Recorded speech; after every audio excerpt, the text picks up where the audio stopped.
আর মাত্র কয়েক মাস পরই যখন ফুটবল বিশ্বকাপের মতো পৃথিবীর সবচেয়ে বড় ক্রীড়াযজ্ঞ শুরু হওয়ার কথা, ঠিক তখনই বিশ্ব ফুটবলে আছড়ে পড়েছে এক অভূতপূর্ব রাজনৈতিক ঝড়, যা পুরো টুর্নামেন্টের ভবিষ্যৎ নিয়েই প্রশ্ন তুলে দিচ্ছে।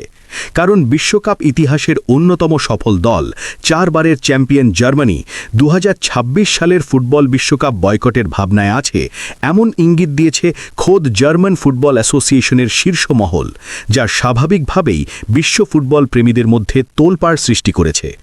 দ্বিতীয় সর্বোচ্চ বিশ্বকাপ জয়ী দেশ হিসেবে জার্মানির এমন অবস্থান কেবল একটি দলের সিদ্ধান্ত নয়, বরং এটি পুরো ইউরোপীয় ফুটবল রাজনীতির প্রতিফলন বলেই মনে করছেন বিশ্লেষকরা।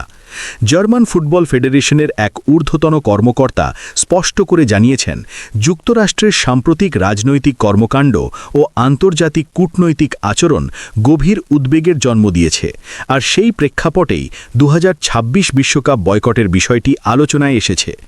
উল্লেখ্য, যুক্তরাষ্ট্র, মেক্সিকো ও কানাডার যৌথ আয়োজনে অনুষ্ঠিত হতে যাওয়া 2026 সালের বিশ্বকাপ হবে ইতিহাসের প্রথম 48 দলের বিশ্বকাপ, যেখানে মোট ম্যাচ সংখ্যা 104টি।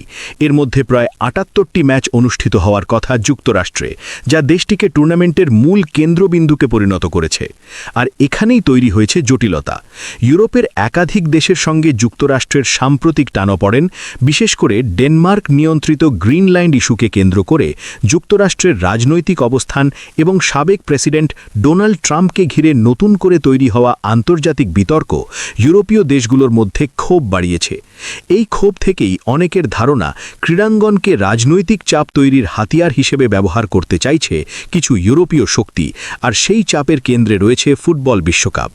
জার্মানি প্রকাশ্যেই বলেছে যে তারা পরিস্থিতি গভীরভাবে পর্যবেক্ষণ করছে এবং প্রয়োজনে কঠোর সিদ্ধান্ত নিতে পিছু পা হবে না, যদিও এখনও আনুষ্ঠানিকভাবে বয়কটের ঘোষণা দেওয়া হয়নি।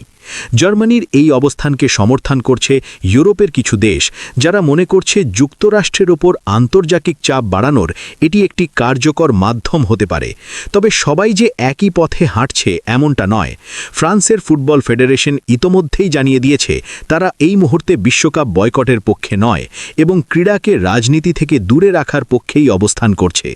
অন্যদিকে ড্যানিশ ফুটবল অ্যাসোসিয়েশন জানিয়েছে তারা পুরো পরিস্থিতি অত্যন্ত সতর্কতার সঙ্গে পর্যবেক্ষণ করছে এবং কোনো চূড়ান্ত সিদ্ধান্ত নেওয়ার আগে সব দিক বিবেচনায় নেবে। বিশেষ করে গ্রিনল্যান্ড ইস্যুতে ডেনমার্ক ও যুক্তরাষ্ট্রের সম্পর্কের টানাপড়েন এই সিদ্ধান্তে বড় প্রভাব ফেলছে বলেই ধারণা করা হচ্ছে। ফুটবল বিশ্লেষকদের মতে, যদি জার্মানির মতো শক্তিশালী ও ঐতিহাসিক দল সত্যিই বিশ্বকাপ বয়কটের পথে হাঁটে, তাহলে তা ফিফার জন্য হবে বিশাল ধাক্কা। কারণ শুধু খেলায় নয়, দর্শক আকর্ষণ, স্পন্সরশিপ এবং টুর্নামেন্টের গ্রহণযোগ্যতার ওপরও এর সরাসরি প্রভাব পড়বে।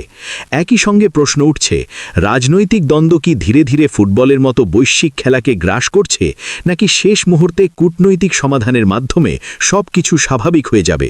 আপাতত উত্তর অজানা।